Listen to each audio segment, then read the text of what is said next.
and welcome everybody to this week's exciting episode. It's actually been 3 weeks since we last sat in this studio and did an episode, isn't it? And the reason is because we like to stay a few weeks ahead of ourselves. We record usually 3 or 4 weeks ahead. But this time, you went on your honeymoon. I did, yeah. Yeah, I did. So, did you have a good honeymoon? It was bloody terrible. No, it was lovely, mate. It was great. 10 days in St. Lucia. Caribbean, yeah. Blue seas, white sands. And, yeah, it was really, really good. All-inclusive. Can't complain. Much better than your mini moon in Brighton, I would imagine. Yeah, it was. Although, Brighton was good, but the beaches in the Caribbean are just slightly better. So, that's fair enough. But no, it was really good. Can't complain, mate. Good. I'm glad you had a good time. Yeah, what happened to you? Well, second day into my honeymoon. Yeah, 3 days. No, suppose 2 days into your honeymoon, at work on the farm where we work, I had a little accident, and someone lowered a hydraulic trailer onto my foot, breaking 2 bones in my foot. So I have spent the last 2 weeks sat at home in my conservatory on a sofa, completing Netflix. Yeah. And spending a lot of time watching drivel on YouTube, and that has been my life until you showed up today. Yes. The little ray of hope in 2 Although, weeks. the one thing that I have done is I got you a little honeymoon present. Oh. Because you were so taken with our last episode, that being the Pastafarian episode. Yes. You really loved the concept of it. I did. So I went ahead and bought the Gospel of the Flying Spaghetti Monster for you. Happy honeymoon. Cheers, mate. That is fantastic. I have read it. He's actually got meatballs for eyes. Yeah. No, they're eyes. No, he's got meatballs and eyes. Yeah. But anyway, let's not get into that because we've already done that episode. So you take that home and read it. And this time next week, you will be a converted Pastafarian, I'm sure. Cheers, much man. like I pretty much am. And just to clarify, this really just consolidated everything that I kind of said in that episode anyway. Yeah. I didn't get too much wrong. It's all in there, so enjoy. And you at home, if you want to also purchase this book, I got it on Amazon for £9. Quite cheap for a hardback. Yeah. But yeah, go ahead and enjoy that yourself as well. I look forward to reading it. So, leading on from that, what is this week's episode, Josh? Well, while I was on my honeymoon, I had a little bit of inspiration because there was a lot of stuff about ancient civilizations and Atlantis and all this stuff. And I just got thinking, I was actually thinking that before I came back, I was like, I actually can't wait to do a podcast. I was like, I suppose it's my turn. What should I do it about? And it was fresh on my brain. So I thought, why not do lost cities? Yeah, why not? And all kinds of lost cities. So not just ones that have submerged in the water, but ones that just got completely abandoned, earthquakes, Mother Nature, all kinds of different things. Bradford. Yeah. So I thought, why not? We'll just have a discussion about it and let's go talk for it. about some interesting stuff. So I'm guessing the best thing to do is to start off with Atlantis. Well, it is the main one, isn't it? When you think of lost cities, the lost city of Atlantis is the main one, isn't it? No one really knows for sure if it was a real city or not. Was it? I can't remember which. I'm sure it was a Greek guy that first mentioned about Plato. Plato, that was him. Yeah. Well, I'll let you go into it, mate. You are right, though. There's no actual evidence that Atlantis is real or ever existed. There's no definitive proof. No, but it being Greek, like a Greek myth and legend, I kind of see where it's come from because, we often talk about Noah. Well, not often, but we've brought up Noah a couple of times. Well, there was a time when the Mediterranean Sea wasn't even a sea. Yeah. And that is theoretically the flood that happened in biblical times, Yeah. which did bury some villages and cities around sort of Crete and around the Greek coastline, which might have been what Plato was referring to. Funny you mentioned that, because when I went off on my rant last time about if you believe in Noah's Ark and stuff, when I researched this and that came up, I'm not saying that the floods and stuff didn't exist. That part of That that historical did happen. fact. It wasn't a global event, but definitely in the did. Middle East, the Yeah. cradle of humanity, that definitely did have a flood. Yeah. So if you believe in that, that's not the bit I'm talking about. I'm saying if you believe a man got 2 of every animal on one boat, that's the bit I'm like, no, I can't. It's not even that. I'm going to correct you. He got 7 of every clean animal and 2 of every dirty animal. On a So boat. that's even more on a boat, yeah. Or an ark, yeah. An ark, yeah. Well, it didn't happen. So anyway, Atlantis, Plato, in 360 BC, he mentioned the island in order to illustrate a point about the dangers of aggressive imperialism. Fair enough. To me, that sentence makes no sense, but it's... I don't see how flooding a city can be due to aggressive imperialism. I don't know either. It's just, when I was doing the research, there was some certain points and stuff, and I was like, that sounds fancy, I'll write that down. Unless he meant aggressive imperialism as in building your cities too quickly in the wrong place, not researching where's the best place to build on it. Because if you build a city on a floodplain and then it floods, you've only got yourself to blame, haven't you? Yeah, Maybe that's what he means by that, aggressive imperialism. I don't know. I always wondered how they built Venice, because it's just covered in water, isn't it, all the time? Like how they actually managed to make structures and things. Yeah, I think it was Venice built on sort of marshy land, wasn't it? And they just kind of extended it onto sort of false land. So the actual buildings and stuff, they actually piled up the concrete so that it's a stable structure. That sort of roads are rivers, yeah. Yeah, interesting city. I'd like to go one day. Yeah. But this is another Apparently it sentence. smells. Oh, yeah. Actually, I have heard that, to be fair. But this is another sentence that doesn't make sense to me, but you might know what it kind of means. So, Plato said Atlantis was no utopia, rather a foil for an idealized version of Athens from long before Plato's time. Okay, so utopia is a word to describe sort of paradise, idyllic. Yeah. Yeah. So he's saying Atlantis wasn't your ideal city, it wasn't paradise, and he's comparing it to Athens, which is obviously an overpopulated city. Oh, and I bet Athens back in the day was a banging city to be in. It was a mega metropolis, back in its time, when they first built it. There was not really a lot else on the planet like it, was there? Yeah, and I always picture old, like Greek mythology and stuff as everyone just wearing togas with like wreaths on their heads. But isn't that Romans? Like when Bill and Ted turn up and take Socrates. I just can't distinguish between like Romans and old Greek mythology and stuff. They all just have togas and wreaths and red sashes. Well, they didn't have sewing machines back then, so it had to be very simple clothing, I guess. Yeah.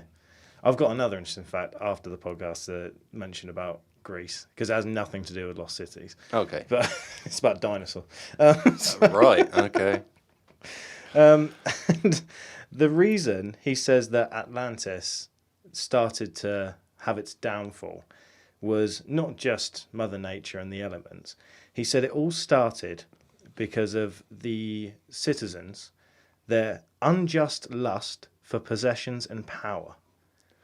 Okay. So that's what's in his opinion, started the downfall of Atlantis. So really, this is kind of like a Greek philosopher's idea of the flood and Noah's Ark and that, because the stories are similar, aren't they? Mankind was horrible, debauchery, not living its best life, so God decided to sink it or flood the land. And the same with this Greek philosophy thing is that, civilization was turning sour, and it probably wasn't a bad thing that it sank beneath the waves.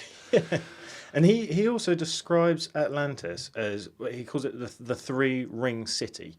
So it was 2 rings of water, 1 ring of land, with a kind of like a canal or a river that leads to the ocean.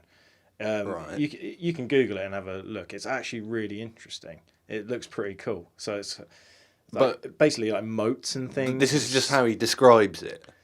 Yeah. I was going to say, have we ever found any evidence of a submerged city that anywhere near reminiscent of this same design?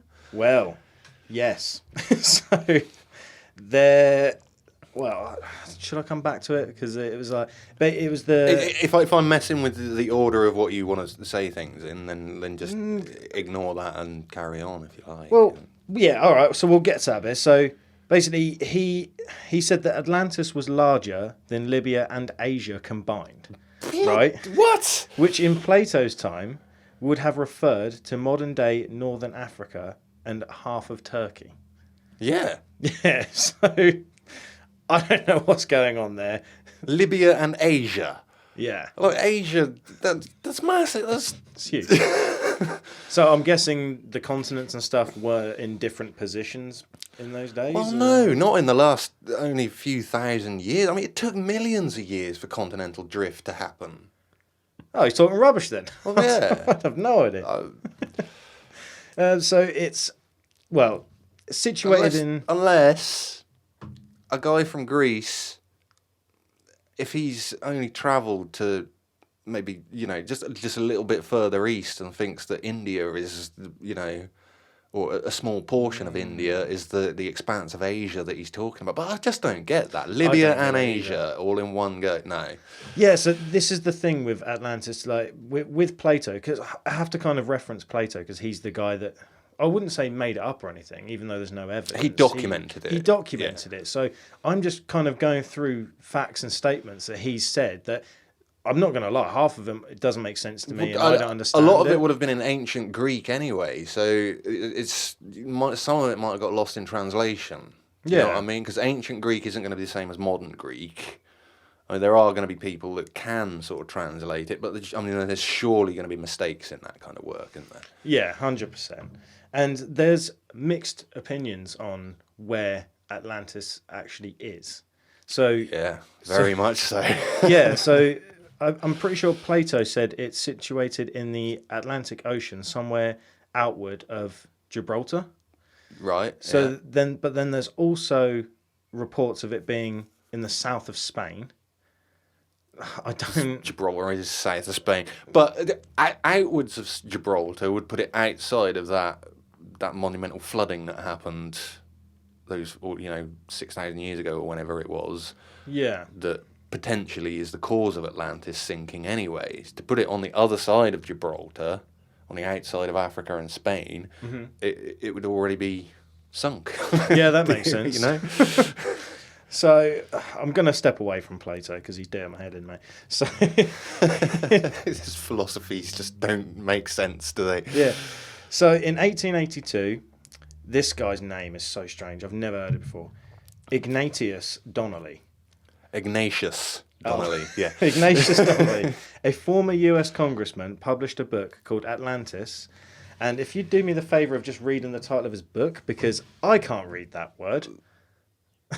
Antediluvian World. Yeah, it's about Atlantis. Yeah, the antediluvian world.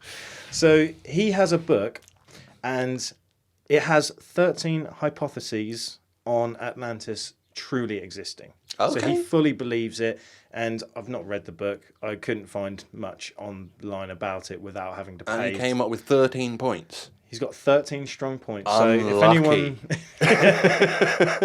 So if anyone's read that book, then, they probably believe in it as well. But Donnelly was also inspired by an amateur archaeologist who discovered the legendary city of Troy in 1870.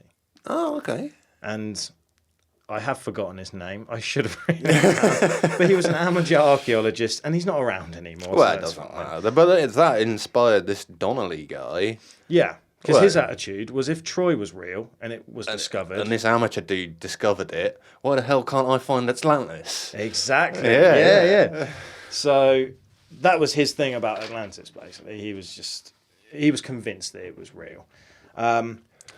So essentially, Atlantis I need to find my notes. Like I said, it's in a little bit out of order, but I'll just try and go from memory because I can't find it. So the most recent evidence with Atlantis, and then I'll close on Atlantis. Oh, is this going back to that circle sunken? thing. Yeah.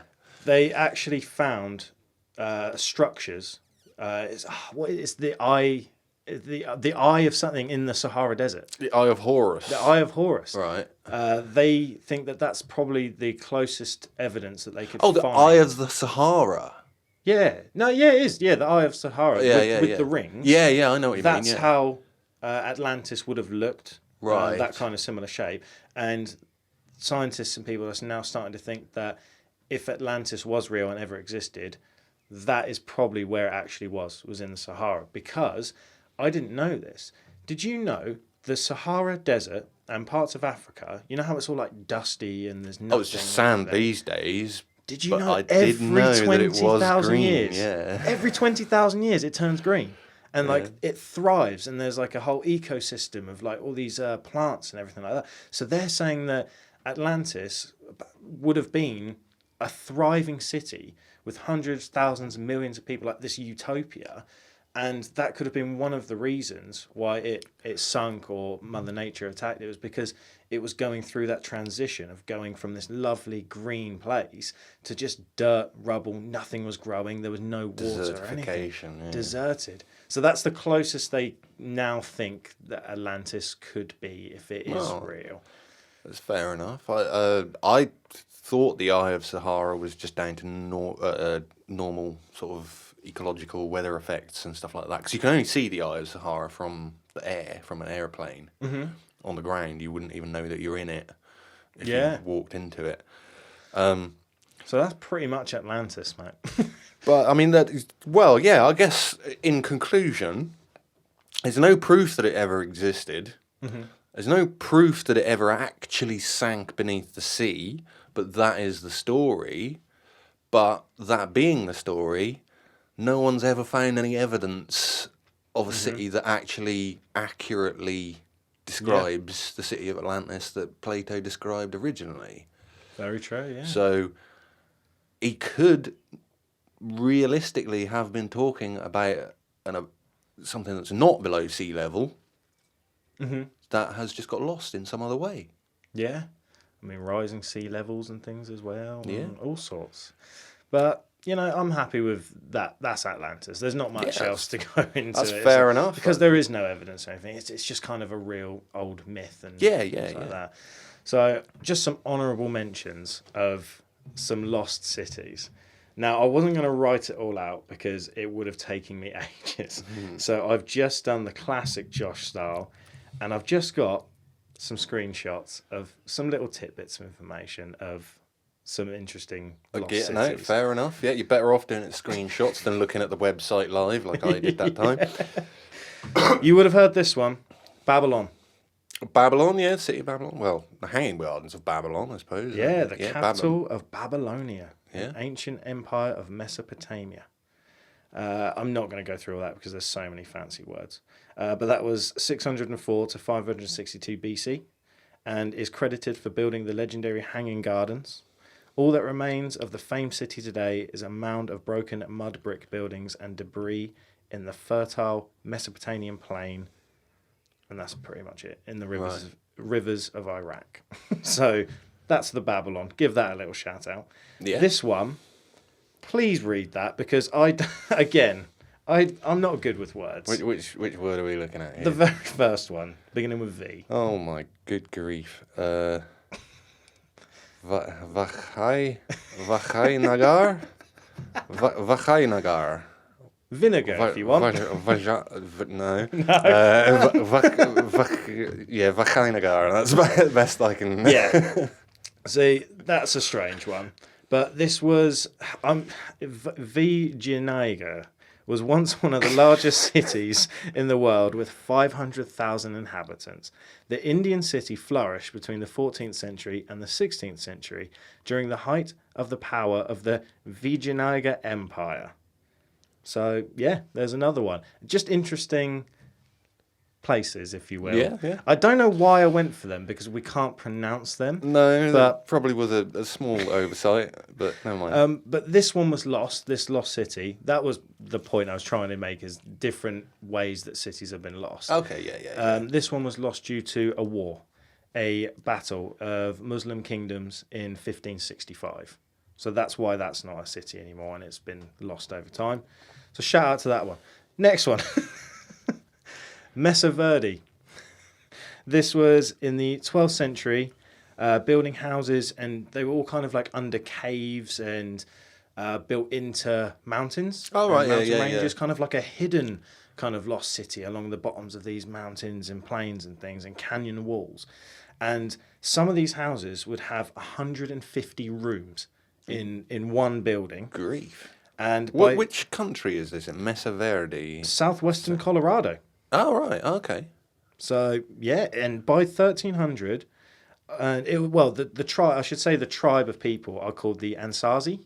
Right, yeah. And by 1300, all of the Anasazi had left the Mesa Verde area and the ruins due to the plains and droughts and land issues. Right, yeah, so yeah. It was a terrible place. So again, it's kind of Mother Nature, but it was specifically droughts and not being able to grow anything, no agriculture and land issues. So shout out to them. And this one you would have heard of, Pompeii.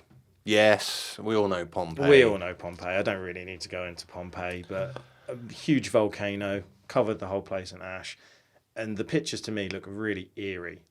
Not only Pompeii though, I think it was the next city over as well was also wiped out. Herculaneum?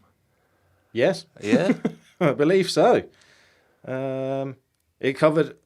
Oh, yeah, it covered several nearby towns as well. Yeah. Yeah, the pyroclastic flow would have just ignited people. There was reports of one of the people that was actually in that eruption all those years ago, because of pyroclastic flow, which is like really, really hot gas coming down the side of the volcano at like 300 miles an hour. You're not going to outrun it. No way. And it's like 1,000 degrees centigrade.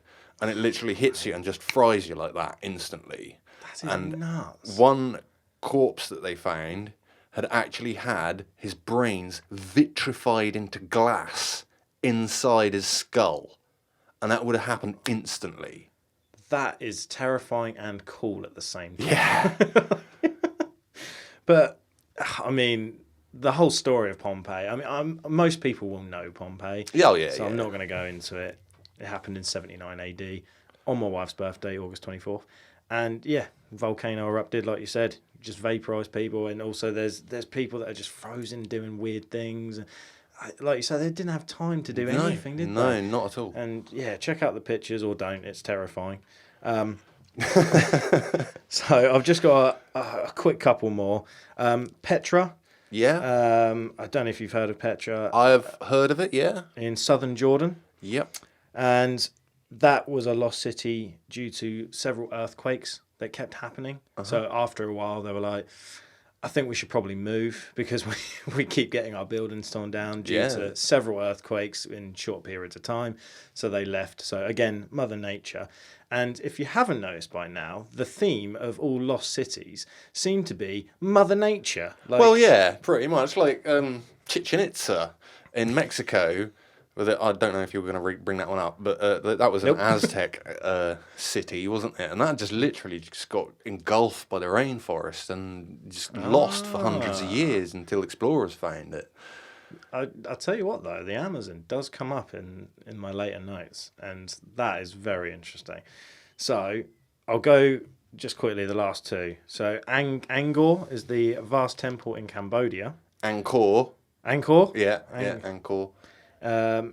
From the 9th to the 15th century AD. And I mean, it was a weird place. Let me just get my notes in order here. They had several religious monuments, temples, massive stone faces during its long history. Angkor went through many changes in religion, converting between Hinduism to Buddhism several times. The end of the period is generally set as 1431, and the year Angkor was sacked and looted by invaders. Though the civilization had already been in decline, nearly all of Angkor was abandoned except for the Buddhist shrine. So that's the only thing. Okay, yeah. And I wish people could. I wish I had a picture to show people, but we can find one. Yeah, The temple. I can. You can definitely find it. The temple is one of the most beautiful things I've ever seen. And the fact that it's still there. Yeah, I think it's the only bit that's left now, isn't it? Yeah, it's so cool looking. So check that one out. And then the last one. This blew my mind. I mentioned it to you before we started. I had no idea Machu Picchu was only rediscovered in 1911. Neither did I, to be honest. That is nuts. But it doesn't surprise me because, I mean, it's so high up in the Andes, isn't it? On top of a mountain.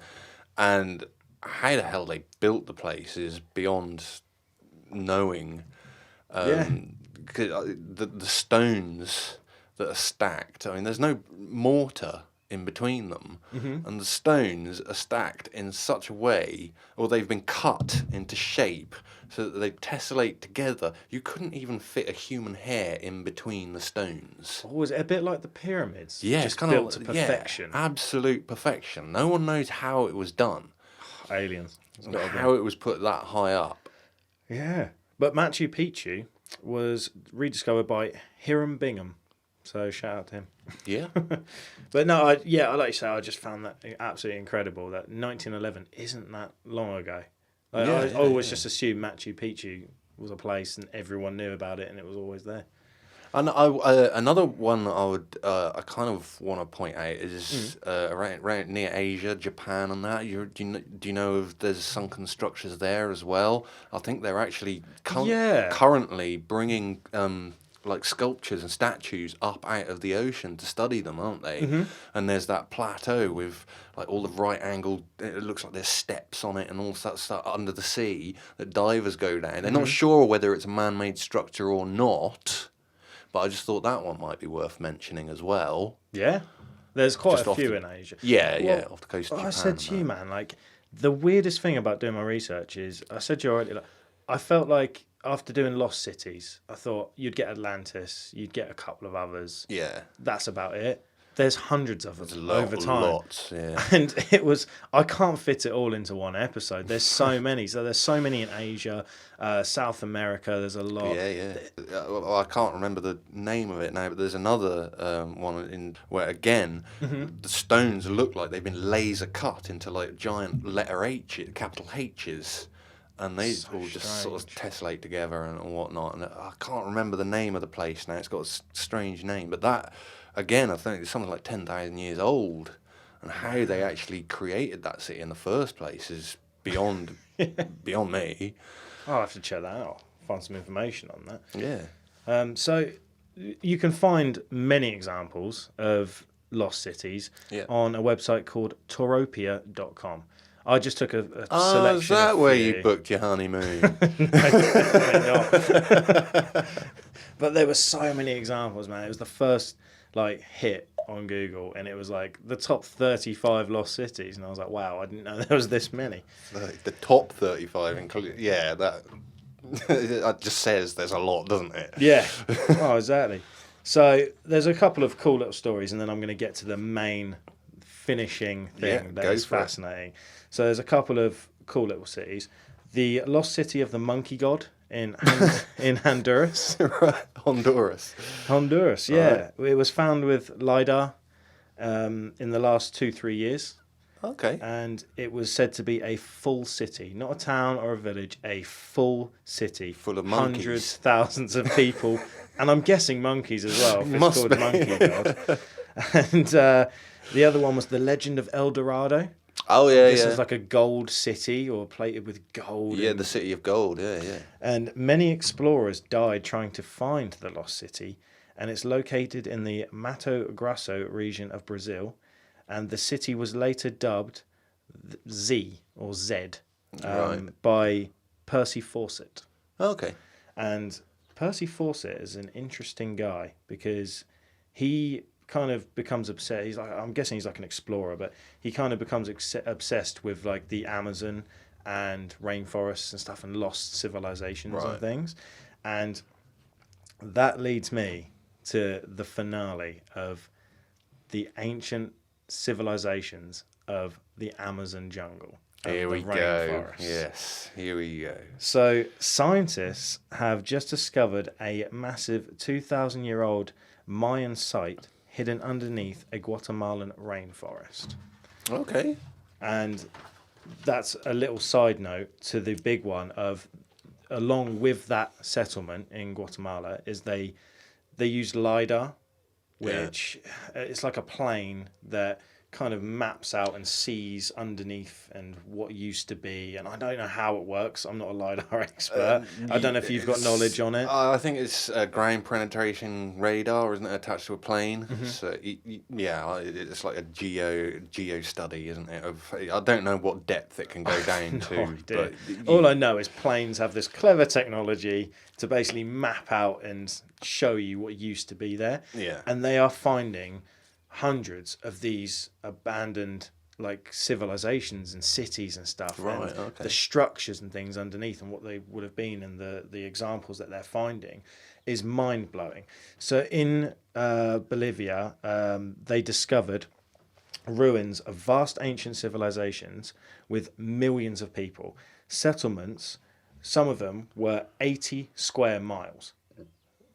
Yeah, The city? A city was 80 square miles. Good grief. And it sounds a lot, but the next fact will... Well, it does sound a lot, because that must be nearly the size of London.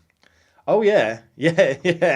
So, and in these LiDAR examples, it included pyramids, canals, elevated forest islands, and various buildings. And they all flourished from 500 to 1400 AD. And some of, I said about 80 square miles. Yeah. They reckon the collection of these cities, if you will, the biggest one was 1,700 square miles total. So like a collection of, a bit like on the farm, we've got units covering an area. Yeah. It's like these cities covering square miles kind of all made like one huge utopia, if you will. And it was 1,700 square miles. That is that is massive. Now, this is going to blow your mind, because this blew my mind. With explorers and science and the Amazon and how big the Amazon is, I didn't realise how big the Amazon actually is. Yeah, it's the biggest river in the world, mate, yeah. So, we've only discovered and explored 1% of the Amazon and the rainforests and stuff, which blew my mind. And with LiDAR, they've actually only now just getting out of the 1% of what they've discovered and what they've built. So all the information that we have now about all the civilization, it's 1% of what they've discovered as well. This is why it's the nuts. Colombians are so good at hiding in the trees and making meth labs, mate. Well, you say that. Get out of my head, pirate. Oh, no. So, every time. It has been proven that with this LiDAR technology, some of the structures and the evidence that they've found, the modern medicine, agriculture, architecture, astronomy, they all surpass European knowledge. And so the civilizations in the Amazon were far superior and had all this knowledge of all this stuff before the Europeans that lived at the same time. So all of this stuff got absolutely destroyed and non-existent, basically. Oh, definitely, like ancient cultures seem to have so much more knowledge about the stars and the night sky and the way that astronomy worked compared to almost what we know today. Yeah. And it's crazy how we don't have this evidence there to work out, like, how did they know that? How did they know this? And it's frustrating that only 1% of that has been discovered. And there's basically a whole treasure trove of information in the Amazon and the rainforest that we can't access just yet. And we don't know. And the other thing is, when a quick little story, I will mention, this has been mentioned before on other podcasts and things, and I can't think of the guy's name, but when he was talking about the similar subject of lost cities in the Amazon and things, one of the lost ancient civilizations that was supposed to be like a utopia that was just full of people, full of technology and all this crazy stuff. An explorer came across this civilization, went back to Europe, told them about it, and they said, he's making it up. He's got to be. There's no way they've got this and they've got that. Like, he's got to be, lying. So they went back, not the same person, but they sent someone back 100 years later, and it was completely submerged by the rainforest. It's gone. Absolutely gone.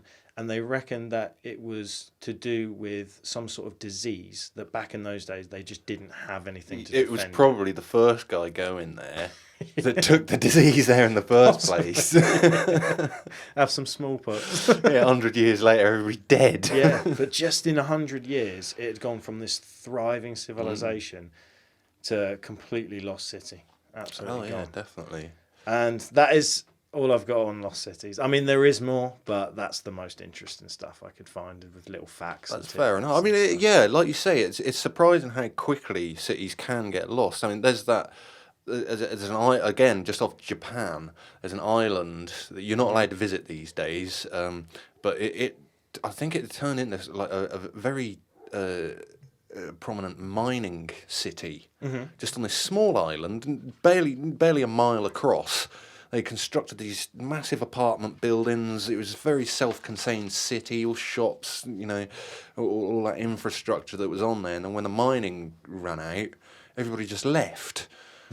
And like the buildings, the apartment blocks and all that sort of stuff still there, but very quickly getting it just covered by nature. The trees are growing up, the buildings are falling down, all that sort of thing. And it's alarming how quick that can happen. Yeah. In abandoned places, isn't it, really? So when you think to try and find lost cities that are thousands of years old, it's going to be a hell of a job doing it, isn't it? Yeah. It was like your girlfriend told me about one that was lost on the coast of the UK. Dunwich. Yeah, well, didn't even know about that. Dunwich isn't so much a lost city, it's more the land erosion. The sea is reclaiming it, and it's on top of quite a high cliff. It used to be a big market town, but now there's only just a few houses left. And they will soon be in the sea as well. Oh, gotcha. Yeah, Dunwich. It was once a very prominent port, I believe, for shipping industries, but now, nothing left of it. Fair play. It's all gone into the English Channel. Reclaim. Can I ask you one last question before we go? Go for it. So, do you remember earlier I said about the Greek and things not making sense, and I mentioned dinosaurs. So I saw this clip where, I don't know if the guy's talking nonsense, maybe you can enlighten me on, because I don't understand it. He was saying that the word dinosaur comes from Greek, like language. For terrible lizard. Yeah. So, you already know, terrible lizard. Yeah. So he was saying it doesn't make sense because the Greeks weren't around when dinosaurs were. No. And dinosaurs weren't around when the Greeks were. Nope. So why are they called dinosaurs? Like, I don't know. Why did the Greeks get to claim the name dinosaur? Like, where does it? Basically, everything gets categorized in either Greek or Latin, doesn't it? If you discover an animal nowadays, it's given a Latin name. Right. Okay. But over 100 years ago, when they just first discovered dinosaur bones, maybe they didn't. Well, I don't know if dinosaurs get Latin names as well. I mean, we call T-Rex a Tyrannosaurus Rex. I don't know if that's Greek or Latin, but the actual word dinosaur itself is the collective, isn't it? It's there's a whole bunch of everything from a stegosaur to a tyrannosaur to a brontosaur to a brachiosaur to a Archaeopteryx. They're all dinosaurs. Yeah. Have you ever heard of an Archaeopteryx? No. I stopped. To be honest, I stopped at Stegosaurus. That was always my favourite. I also heard a rumour that this isn't a dinosaur podcast, but I heard a rumour, myth years ago that the Triceratops never actually existed. It was a man-made kind of dinosaur. I don't know about that, but yeah, there was a myth that somebody put the bones together the wrong way. Yeah, like they didn't have horns. Yeah, it's the same with the one with the iguanodon. Yes, I know that one. That's the cool dinosaur. Yeah, it's got but they originally put it standing on two legs upright with its two thumb bones. Yeah. They actually had to break vertebrae in the spine to get it to do that. And then years later, they realised that it should have been walking on all fours. Oh. It wasn't a two-legged dinosaur after all. Fair play. We're still learning to this day. We are, yeah. But dinosaurs are not what this podcast is about. It's about lost cities. And we've got to put it to the paranormality scale. Yep. I'm not entirely sure how that's going to work. I think as this podcast goes on, we seem to work out the paranormality scale is different for different subjects, isn't it? So I always just go with nowadays that's how much I like it or believe it. Yeah. Okay. So well, let's take the big one. Let's take Atlantis. Because obviously there are lost cities out there. We've seen them: Chichen Itza, Machu Picchu, Babylon, and that. Like there are some remains that we can study, and like I say, bring them up off the ocean floor or whatever, bring back things to study so that we can actually learn more about these things. But Atlantis itself, no one's ever found it. Plenty of people have looked for it. There's plenty of stories written about it. Like you say, Plato was the first one to bring it up in his writings. Is it believable? I know. I like the theory of Atlantis, but just liking the word Atlantis and liking the story of it isn't enough for me to give it a high score. Do you know what I mean? Like, it's not... And yeah, I know what you mean. We've always had that rule of, like, a 5 is kind of, It's tilting between believable and non-believable, yeah. or paranormal and non-believable, yeah. But I hate to say it, I don't think Atlantis existed.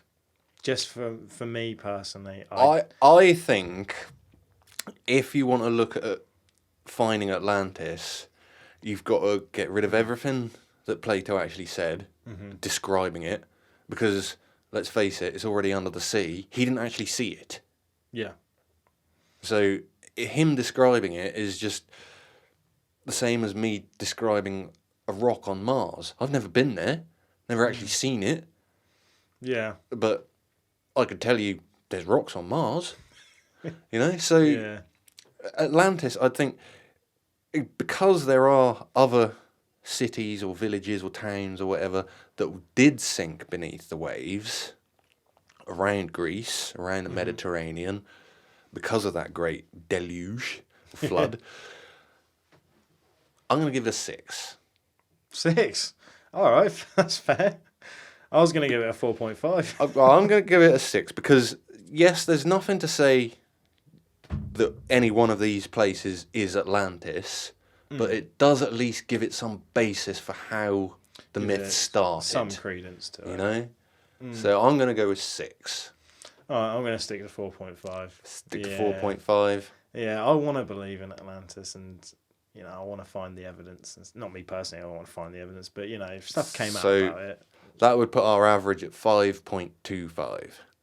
Yeah. You happy with that? Yeah. Just slightly above that tilting edge. Yeah, but actual lost cities are a thing and they do exist. Oh, they are, yeah. But it's like you say, it's not paranormal or anything. Oh, it's not so paranormal. It's like, but they do exist. But I'm just looking at the believability factor of it. Of Atlantis, yeah. Potentially, it's believable. It's just no one's ever found one that matches the description of Plato. So, but if we're talking about the Amazon stuff, I'm giving that like an 8.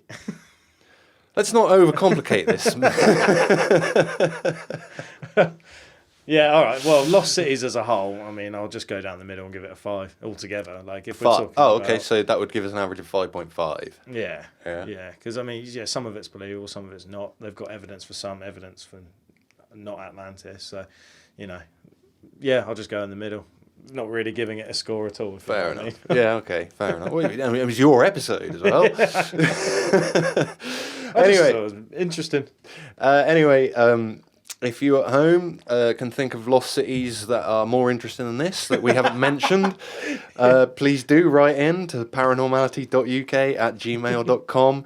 You can always like and subscribe and comment on YouTube. Also, give us a rating for the audio download podcast if you're a fan of that. A lot of people like the audio only, they don't go for the YouTube stuff. That's our bread and butter.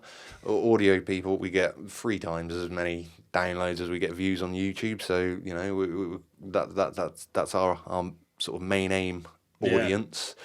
But there's all these ways to contact us. If you want to contact us, share your stories and your ideas, or just say hello. And until you do, I've been Pirate. I'm Josh. And this has been Paranormality UK. Ta-ta. Ta-ta.